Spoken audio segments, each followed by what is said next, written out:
Namakuru ni inkuru y'incamugongo ikomeje gushengura imitima y'abantu bagiye batandukanye. Turi ku itariki 22 z'ukwezi kwa gatandatu umwaka w'ibihumbi 2026. Ni inkuru ikomeje kugenda ishengura imitima y'abantu bagiye batandukanye y'urupfu rw'abana batatu baje kuza gupfira rimwe na mama wabo. Papa wabo akaza kuba yagerageza guca mu idirishya we agatoroka. Muri kwibaza ngo byagenze gute? Ni inkuru yihutirwa. Niba ari ubwa mbere ugeze ahangaha, nta kindi ngusaba no gukanda kuri subscribe, ukande like, share na comment, ubundi tujye dukomeza kubana mu nkuru n'amakuru tugenda tubagezaho umunsi ku wundi. Ni umubyeyi w'imyaka 46 hamwe n'abana be batatu b'abahungu bafite imyaka 96.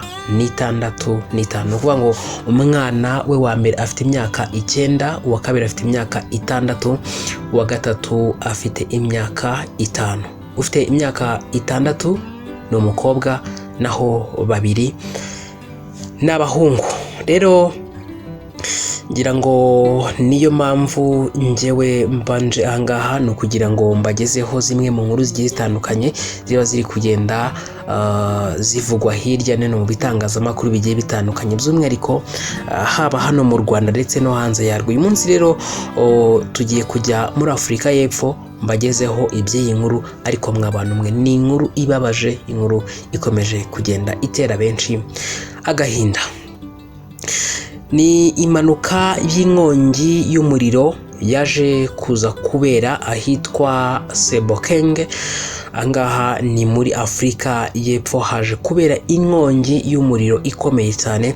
Inkongi rero uyu muryango uza kuba uhatakarizamo ubuzima, nk'uko amakuru agenda abivuga, nk'uko umuryango cyangwa se aba bantu bari baryamye. Rero mu gihe bari baryamye nijoro, nibwo ngo inzu bari baryamyemo yaje kugira gutya ifatwa n'inkongi y'umuriro iturutse ku mashanyarazi. Rero no kuba basohoka babura buryo ki bahita basohoka, kubera ko bari banasinziriye, inzu yahiye kare ntibabimenya. Rero umwotsi wari wamaze gukwirakwira mu nzu, no gusohoka birabananira. Murabizi ko iyo inzu ihiye akenshi inzugi zigiye zitandukanye, niba ari metallic cyangwa se niba ari inzugi z'ibyuma cyangwa se n'ibiki, zitazibloka ukaba utafungura ngo bikunde.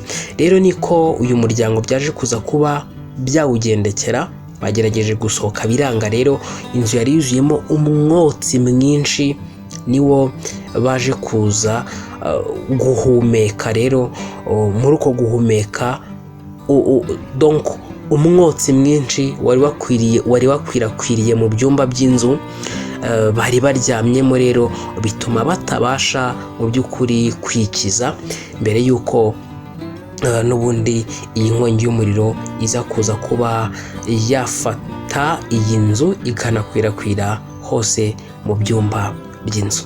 Amakuru akomeza kugenda avuga ko se w'uyu muryango, we ufite imyaka 39, yabyutse nyuma yo kumva ko mu rugo hari ibitagenda neza. Avuga ko icyateye inkongi y'umuriro gishobora kuba ari amakosa y'amashanyarazi cyangwa se installation itameze neza, ariyo yaje guteza iyi nkongi y'umuriro. Niyo n'ubundi bivugwa ko ari nayo n'ubundi yafashe iyi nzu. Muri uko gufata iyi nzu rero birangira ifashwe n'inkongi y'umuriro. Rero iza kuza guhitana uyu muryango w'abana batatu na mama wabo, ariko nk'uko amakuru abivuga, papa wabo we yagerageje guca mu idirishya ry'igikoni ahita asohoka.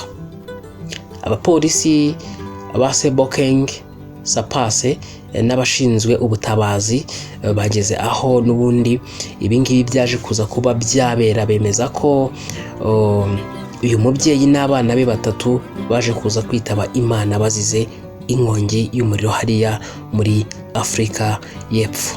Impamvu nyayo yateye iyi nkongi ntiramenyekana nk'uko bitangazwa ngo bibe byashyirwa ku mugaragaro, ariko mu iperereza bavuga ko rigikomeje kugira ngo n'ubundi bamenye icyaba cyateye iyi nkongi y'umuriro. Mu by'ukuri iyi navuga ko ari imwe mu nkuru ikomeje kugenda ishengura imitima y'abantu bagiye batandukanye hariya muri Afurika y'Epfo. Ibi bikaba byaranabaye mu rukerera rwo ku wa gatandatu ku itariki 20 Kamena 2026 muri Sebokeng zone ya 12 Viara Gautenga muri Afurika y'Epfo. Ngayo nguko rero, iyi ni imwe mu nkuru ikomeje kugenda ishengura imitima y'abantu bagiye batandukanye. Hanyuma mu nkundire njyewe nsoreze ahangaha, mbashimire kandi nanabifurize gukomeza kugira ibihe byiza. Bashimire ko mubana natwe mu makuru n'ibiganiro tugenda tubagezaho.